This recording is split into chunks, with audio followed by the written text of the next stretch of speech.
दिल्ली के चुनावी महासंग्राम में सीएम योगी आदित्यनाथ की एंट्री होने वाली है। ऐसे में आम आदमी पार्टी और कांग्रेस सीएम योगी आदित्यनाथ के एंट्री से घबराए हुए हैं। 23 जनवरी को सीएम योगी आदित्यनाथ दिल्ली में अपनी जनसभाओं को संबोधित करेंगे।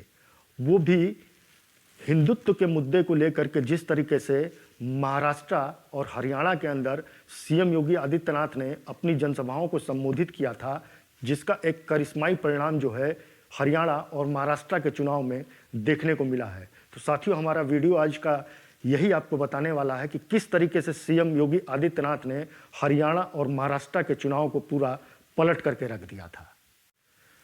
नमस्कार साथियों, इस बार दिल्ली के विधानसभा के चुनाव में गारंटियों की लड़ाई आपको देखने को मिल रही है, लेकिन जल्द ही अब इसमें कटेंगे तो बटेंगे जैसे नारों की भी एंट्री होने वाली है, क्योंकि सीएम योगी आदित्यनाथ अब दिल्ली में बीजेपी की ओर से प्रचार का कमान जल्द ही संभालने वाले हैं।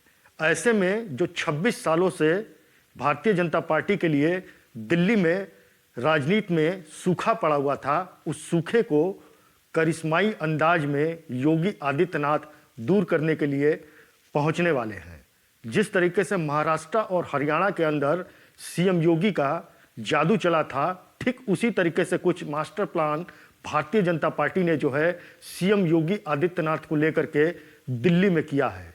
दिल्ली में कुल 14 जनसभाएं जो है सीएम योगी आदित्यनाथ की होनी है। ऐसे में उन इलाकों में भी जनसभा होगी जहां दिल्ली पहले दंगा के ग्रस्त में रहा है, दंगा झेल चुका है। ये वो इलाके होंगे जहां मुस्लिम बाहुल इलाका होगा, जहां सीएम योगी आदित्यनाथ अपनी रैलियों को, जनसभाओं को संबोधित करेंगे।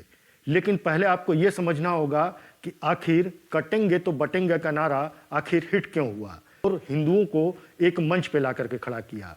सीएम योगी आदित्यनाथ आज सिर्फ भारत में नहीं बल्कि दुनिया के अंदर हिंदुत्व के एक ब्रांड एम्बेसडर के रूप में जाने जाते हैं।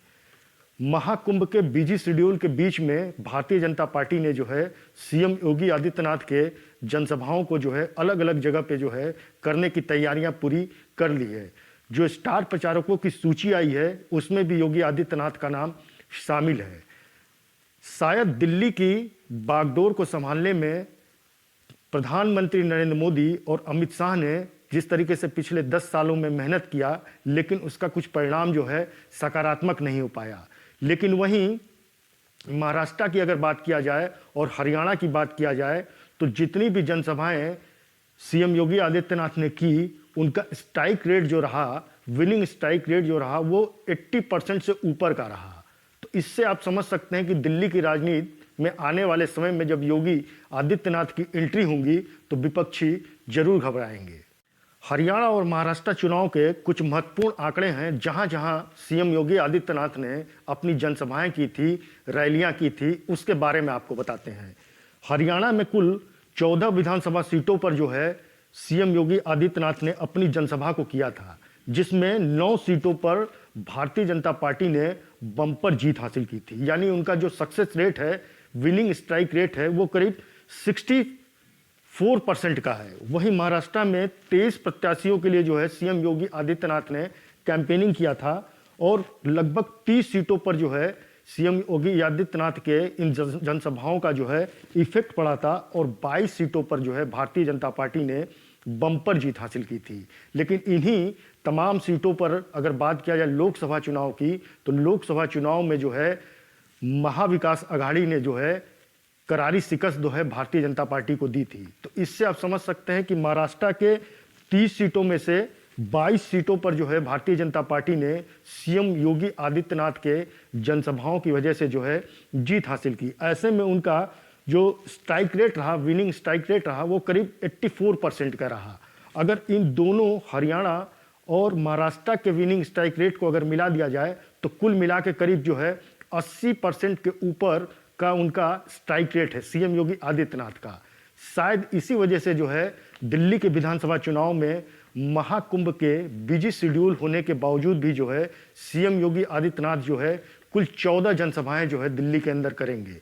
तो कहीं ना कहीं ये कह सकते हैं कांग्रेस और आम आदमी पार्टी दिल्ली में सीएम योगी आदित्यनाथ के एंट्री से घबराई हुई है। सीएम योगी आदित्यनाथ ने हरियाणा और महाराष्ट्र में नारा दिया कि कटेंगे तो बटेंगे।